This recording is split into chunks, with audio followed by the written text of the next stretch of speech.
Alhaji uba mace ya kasai sanin ka da aiki ku kai da Jamilu Bello gogen sirri. Kun ce in an yi zaben yau Gawuna shi ne gwamna, boka ya haɗu da garori ya kuma kwashi rabo na yi ko kun shawo da ƙwayoyi. Boka ya karɓi kuɗin yan banjo, ya karɓi kuɗin su. Boka ya karɓi kuɗin yan banjo, ya ci banza. Boka ya karɓi kuɗin yan banjo, ya yi musu ƙarya. Boka ya karɓi kuɗin yan banjo, ya ce zai musu gwamna. Boka ya karɓi kuɗin yan banjo, kai ku ji tsoron Allah. Boka ya karɓi kuɗin yan banjo, mun sassan ba shi da tasiri ku ce mushi zarya.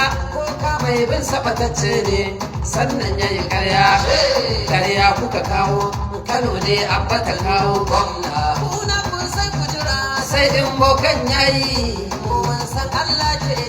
Babu ruwanmu da kowanne ku kun yarda da boka, ku mun yarda da Allah ɗai ne. Gwamnan muka nawa abba Allah ya baiwa mulki mai gobe da nisa, lallai ka kamu da danyen aiki tafiyar su muzuru. An dai dage da a cuto sauro a dafa ta da kulu, in an canye ta a dawo soro. Su naɗa maka ganye in ka ja kai musu wawan aiki. Ka damu da boka mu dai mun damu da Allah dai. Ku kun yarda da boka, mu mun yarda da Allah dai ne. Gwamnan muka nawa abba Allahu ya baiwa mulki mai gobe da nisa, lallai ka kamu da danyen aiki. Magana ta budurwa an je daje da a damo an zo a afta mata garwa, an je an damu da yan kokan zo gaya wa ubanta ya ce ya kai ta gidan addini. Ya damu da kuɗi mu dai mun damu da nuna mutunci. Ku kun yarda da boka, ku mun yarda da Allah dai ne.